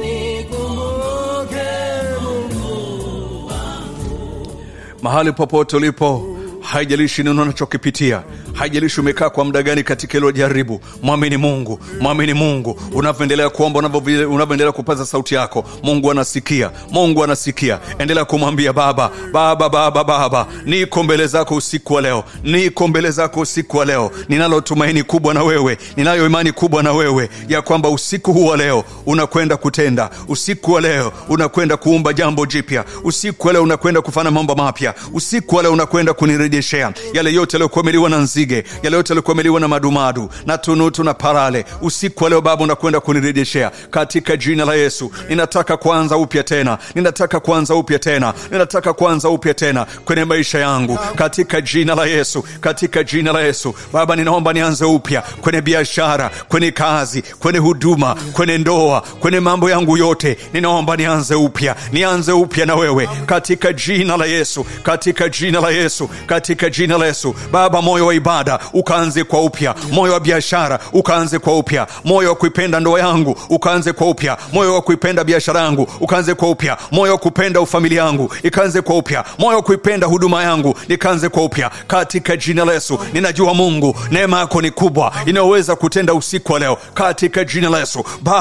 Baba naomba kuanza upya, Baba nianze kwa upya pamoja na wewe katika jina la Yesu, katika jina la Yesu Kristo wa Nazareti hai, katika jina la Yesu. Hallelujah. Yes, endelea kuomba mahali popote. Roho wa Mungu yuko pamoja na wewe. Endelea kumwambia Baba, naomba kuanza upya na wewe siku hii ya leo, nikaone mambo kwa upya katika jina la Yesu, katika jina la Yesu. Paza sauti yako mbele za Bwana, paza sauti yako mbele za Bwana. Vijito vya maji viko hapo kukusafisha na kukuweka huru kabisa katika jina la Yesu. Nataka nianze upya tena na wewe, natamani wokovu wa kwanza, yale maisha yako utafuta wewe Bwana, na yatamani. Nataka nianze upya tena na wewe, natamani wokovu wa kwanza, yale maisha yako utafuta wewe Bwana, na yatamani. Maisha yako mahali ulipo, yawezekana ndio kwanza umeungana nasi wakati huu. Karibu, tunaingia kwenye maombi ya mahitaji ambayo unaomba Mungu akutendee usiku wa leo, asubuhi ya leo. Sijui kwa kwenye saa ngapi, lakini una mambo ambayo unataka Mungu akutendee. Inawezekana umeomba kazi, huna kazi. Inawezekana umeomba kibali mahali popote, haujapata hicho kibali. Umeomba visa, umeomba passport, mambo yako hayajakaa sawa, green card. Lakini pia una changamoto mambo ya kupata driving license. Nataka niombe na wewe kuhusu dokumenti zote. Umeomba Mungu akuwezesha kupatie pesa, uko kwenye ujenzi, unataka kusafiri, kuna mambo unataka kuyafanya, uko kwenye maombi hayo. Inawezekana unaomba Mungu akupe neema ya kuolewa, neema ya kuoa mwaka huu. Nataka niombe pamoja na wewe. Inawezekana unaomba kibali kwa Mungu, kibali katika maeneo mbalimbali ya maisha yako. Nataka niombe na wewe. Lakini pia unaomba neema Mungu itembee na wewe kwenye maisha yako. Neema Mungu ikufunike, ujazo Roho Mtakatifu pia ushuke ndani ya maisha yako, uongezeke kwa viwango ambavyo sio vya kawaida. Nataka niombe na wewe. maisha ya kuzungumza na wewe asubuhi. Yawezekana ni mgonjwa, unapita kwenye changamoto ya afya kwa muda mrefu. Naomba niombe na wewe. Bandika mkono wako mahali ambapo unaumwa. Weka tu kwa imani, weka tu kwa imani. Mahali popote unaumwa wewe ama yuko ndugu unayemwombea, nataka niombe pamoja na wewe. Yes. Usiache nikakaa mbali na wewe. Kama ni mgonjwa, weka mkono wako mahali ambapo unaumwa. Na kama unamwombea ndugu yoyote ambaye ni mgonjwa, umeamua kusimama kwa niaba yake, fanya tendo la imani kwamba yeye anaumwa figo, elekeza mkono wako. Ni tendo tu la imani. Usisukumwe na mihemko, Roho wa Mungu akuongoze. Yes. Usiache nikakaa mbali na wewe. Lakini pia unaweza ukafanya tendo la imani. Kama una nguo ya mgonjwa, shikilia kwa imani. Una picha ya mgonjwa, shikilia kwa imani.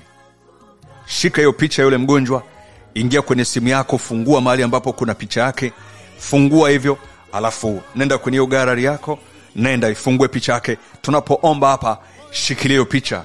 Nguvu za Mungu zinaweza zikafika mahali popote alipo na akapokea uzima. Yes.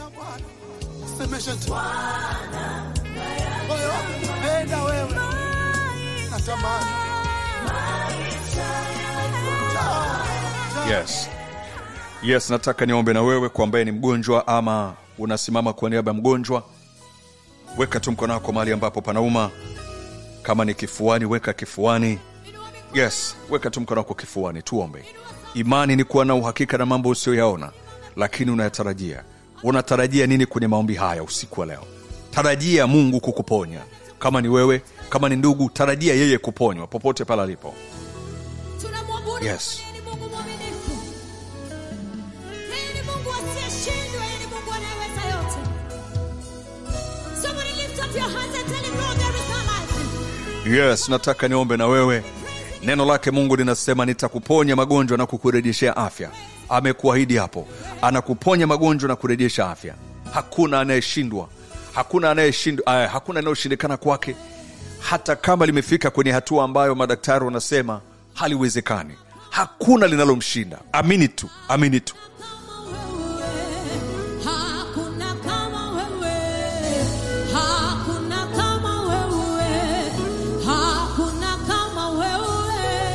Hakuna kama wewe. Sema hakuna kama wewe. Hakuna kama wewe. Hakuna kama wewe. Oh yes. Hakuna kama wewe. Hakuna kama wewe. Hakuna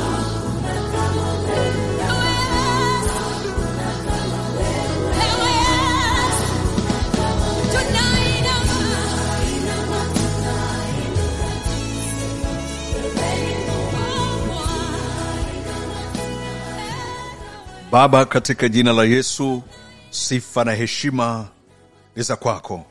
Asante kwa upendo wako, asante pia kwa uaminifu wako.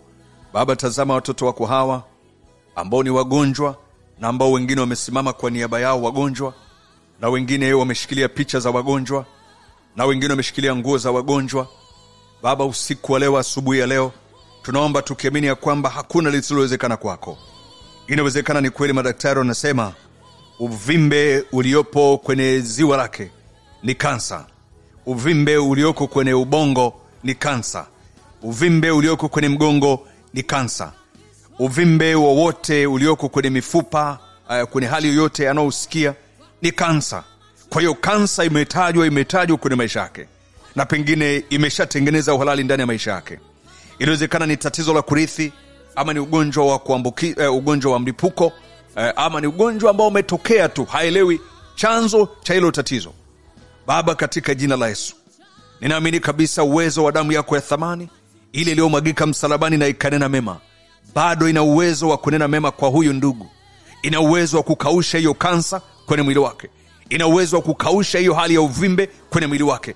Katika jina la Yesu Kristo wa Nazareti hai, Baba, ninaungana na huyo mgonjwa popote pale alipo. Yawezekana yuko hospitalini ama yuko nyumbani. Yawezekana ndugu amesimama kwa niaba ya ndugu anayeumwa. Katika jina la Yesu Kristo wa Nazareti hai, katika jina la Yesu, Baba, ninaipeleka damu ya Yesu kwenye hicho kitanda alicholala. Ninaipeleka damu yako Yesu ikanene mema kuanzia sasa. Katika jina la Yesu, damu yako ikapite kwenye hiyo picha aliyoshikilia hiyo ndugu. Damu yako Yesu ikapite kwenye hiyo mwili, ikapite kwenye hiyo nguo, ikapite mahali alikolala. Katika jina la Yesu Kristo wa Nazareti hai, damu yako Yesu ikamwinue hapo kitandani. Katika jina la Yesu, ikatengwe hiyo roho, hilo pepo la kansa, ikafute kabisa kwenye hiyo familia, ikafute kabisa kwenye hiyo ukoo. Katika jina la Yesu Kristo wa Nazareti hai, huo uvimbe kwenye ubongo, huo uvimbe kwenye mgongo, huo uvimbe kwenye figo, huo uvimbe kwenye ini, huo uvimbe kwenye moyo, huo uvimbe mahali popote kwenye uzazi. Katika jina la Yesu, katika jina la Yesu, mfumo mzima wake wa hewa, wa upumuaji, mfumo mzima wa uzazi, Baba, natangaza uzima. Kansa haitatajwa tena, kansa haitatajwa tena, kansa haitatajwa tena. Katika jina la Yesu, ninafuta uhalali kwenye ziwa lake, ninafuta uhalali wa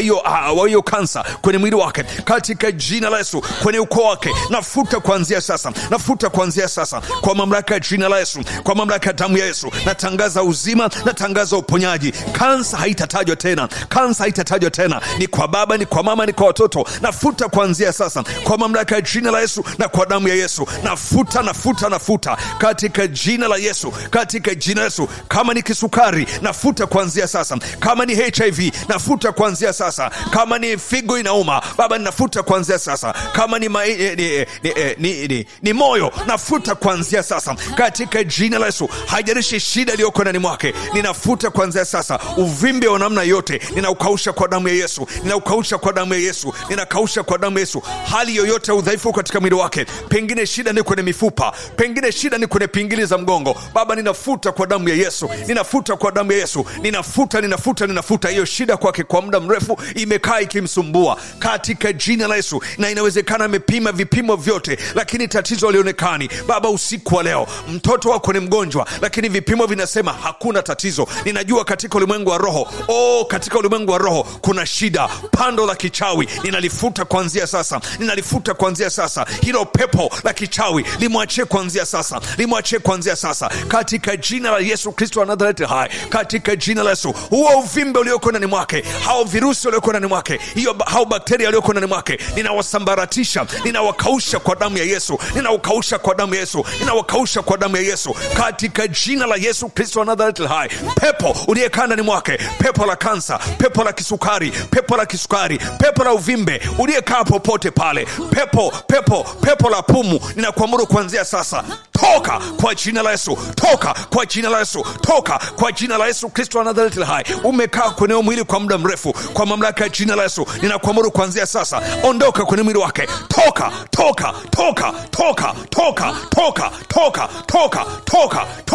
kwa jina la Yesu. Achia mwili wake, achia mwili wake, achia mwili wake, achia viungo vyake, achia mifupa yake, achia figo, achia moyo, achia mapafu, achia macho, achia masikio yake, achia koo lake kwa jina la Yesu.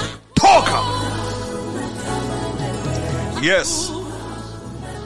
Endelea kuomba, mtoto wa Mungu, usinyamaze ukampa nafasi shetani akakutawala. Endelea kuomba, usinyamaze kimya. Roho wa Bwana yuko kazini, usinyamaze. Kama Yesu yuko kazini, kwa nini unyamaze kimya?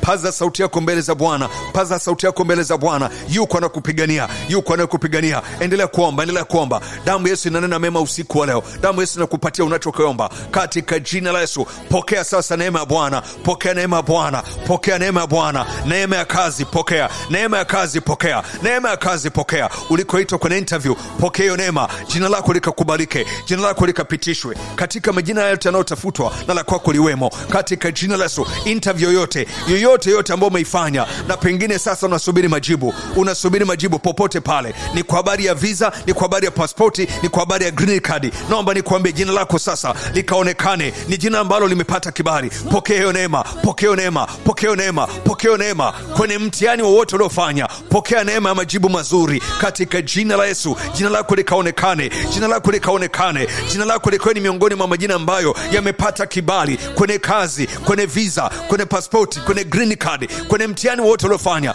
Pokea hiyo neema kwa jina la Yesu. Jina lako likaonekane miongoni mwa watu waliopokea neema kuolewa, neema ya kuoa. Jina lako likawemo katika jina la Yesu. Pokea hiyo neema, pokea neema, pokea neema.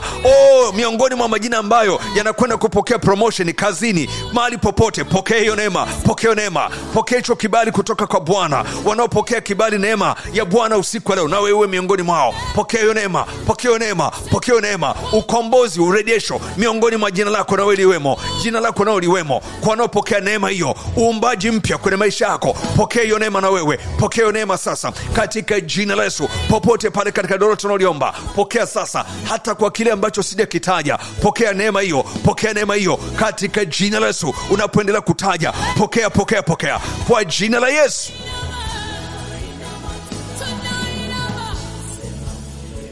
Umemwomba Mungu kiwango fulani cha fedha, pokea hiyo neema katika jina la Yesu. Bwana kupatie fedha na dhahabu, Bwana kupatie fedha na dhahabu, Bwana kupatie fedha na dhahabu, Bwana kupatie fedha na dhahabu, Bwana kupatie fedha na dhahabu. Ukatimize malengo yako, ukatimize hizo biashara, ukatimize hizo kazi ambazo unataka kuzifanya.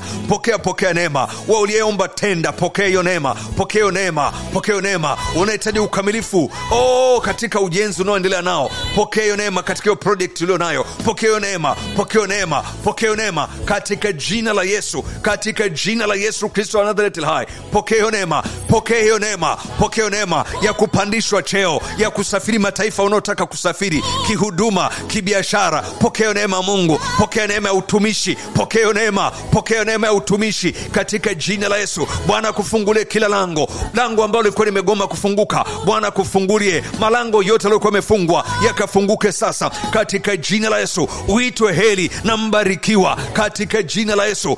Pokea neema, pokea neema, pokea neema mahali popote ulikuwa umepoteza kibali. Bwana amekupatia kibali popote sasa. Usishangae kutafutwa kwa simu na kwa namna mbalimbali. Usishangae kuombwa namba kwa upya. Pokea neema. Wengine watakuja watakwambia nilipoteza simu, lakini kumbe walifuta namba yako. Lakini pokea neema ya kibali ya kukubalika tena katika jina la Yesu, katika jina la Yesu, katika jina la Yesu. Umetulinda usiku kucha, umekuwa rafiki wetu.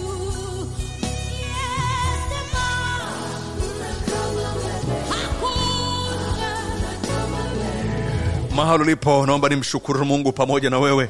Naomba nimshukuru Mungu pamoja na wewe. Hatuna cha kumrudishia ila ni mioyo yetu ya shukurani ndio tunairejesha kwa Mungu wetu. Hatuna cha kumpatia ila mioyo yetu tunaipeleka mbele za Bwana kwa moyo wa shukurani. Baba mtakatifu, mwingi wa rehema, asante kwa upendo wako, asante kwa uaminifu wako, asante kwa jinsi ambavyo unajishughulisha na maisha yetu. Wewe huna usiku wala huna mchana, wakati wote unasumbukia maisha yetu. Baba, tazama mioyo yetu na nafsi zetu tunazileta kwako, tukikushukuru kwa yale yote makubwa uliyofanya na hata kule madogo. Asante kwa kukubali kutupa nafasi ya kuwa pamoja na wewe. Ijapokuwa tulikuwa tuna dhambi, tumekuwa na dhambi hizo kwa muda mrefu, lakini tukakuomba neema ya kuwa pamoja na wewe, na wewe ukakubali kuwa pamoja na sisi. Baba, tunakushukuru kwa sababu tulikuja tukiwa ni wenye dhambi, tulikuja ni wazito, tulikuja na magonjwa, tulikuja na uharibifu wa kila namna, lakini Baba, kwa neema yako na kwa huruma yako umetuponya, umetupa nafasi nyingine tena, umetuketisha pana kustahili, umetupandisha vyeo, umetupa neema ya kupandishwa, umetupa kila namna ambayo tulikuomba. Baba, tunasema asante. Asante kwa upendo wako, asante kwa uaminifu wako, asante kwa kile kitu ambacho Bwana Yesu umefanya. Asante, asante, asante. Baba, hatuna namna yote ya kufanya isipokuwa mioyo yetu na nafsi zetu tunaileta kwako katika jina la Yesu Kristo wa Nazareti hai.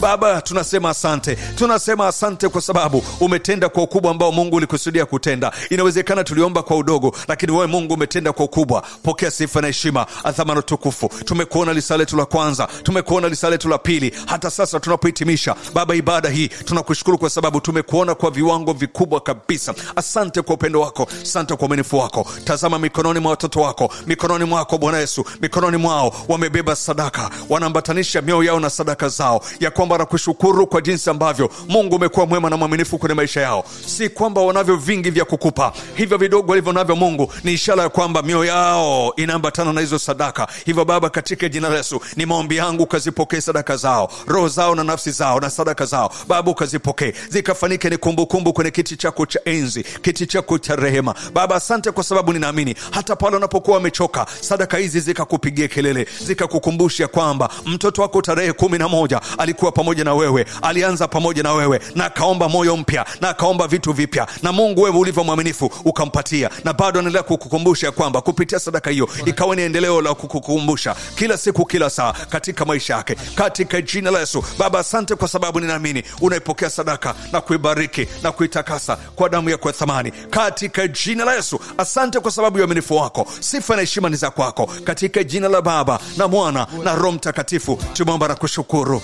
Amen, amen, amen. Bwana, shukrani zetu.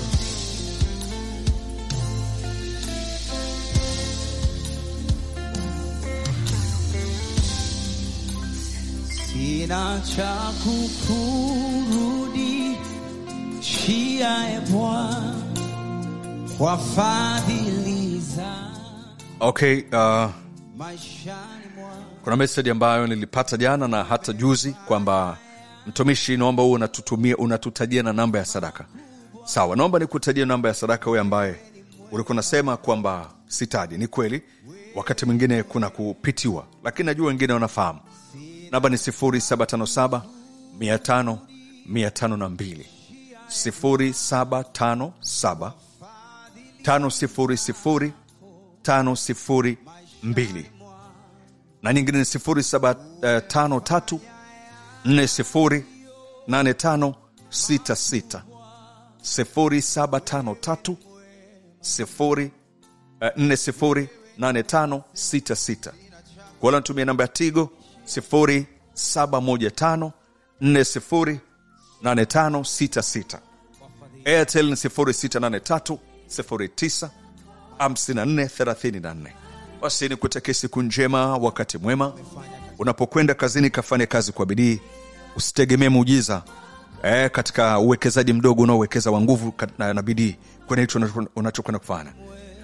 Weka bidii, tumia kila resources ambazo Mungu amekupatia kutimiza malengo yako, maana Mungu anafurahishwa na wewe kufanikiwa. Ndio maana anasema, mpenzi, naomba ufanikiwe katika mambo yako yote. Usisahau kuwekeza kwenye afya yako. Hakikisha unafanya mazoezi ili kuweka mwili wako sawa, ili upate kutimiza ndoto zako. Kuna mahali Mungu anataka kwenda na wewe, kuna umbali Mungu anataka kufika na wewe. Afya isije kuwa changamoto katika kushindwa kufanikisha kufika kwenye ndoto zako. Kiroho unafanikiwa, lakini kiafya unafeli. Mungu akubariki, Mungu akutie nguvu. Nakupenda sana. Siku njema, wakati mwema. Bye bye. Umefanya yale makubwa. Wewe ni mwema. Wewe ni mwema. Tena sema, sina cha kukurudishia. Shia ewa kwa fadhili zako maishani mwangu. Bwana, umefanya yaliyo makubwa. Wewe ni mwema. Wewe ni mwema. Kwa mara nyingine tena, sina cha kukurudishia.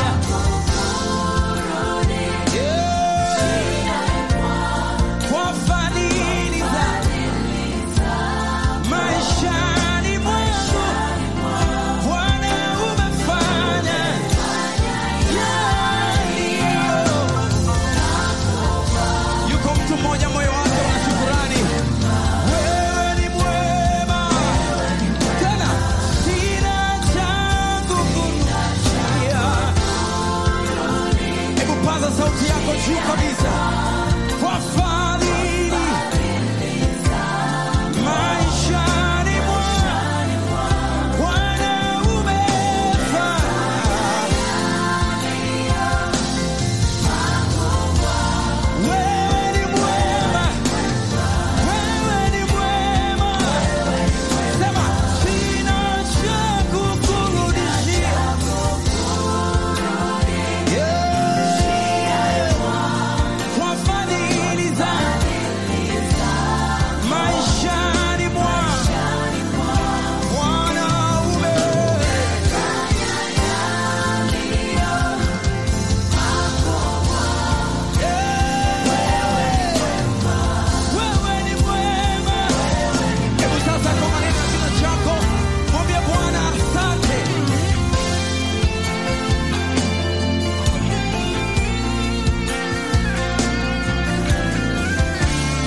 asante kwa fadhili zako, asante, asante, asante kwa hebu tuimbe wote, sing it. Sema asante.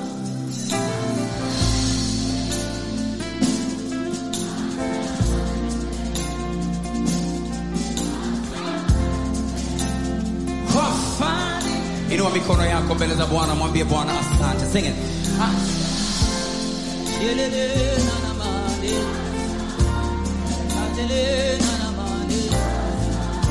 Paza sauti yako juu kabisa. Everybody now, come on, sing it. Sema asante.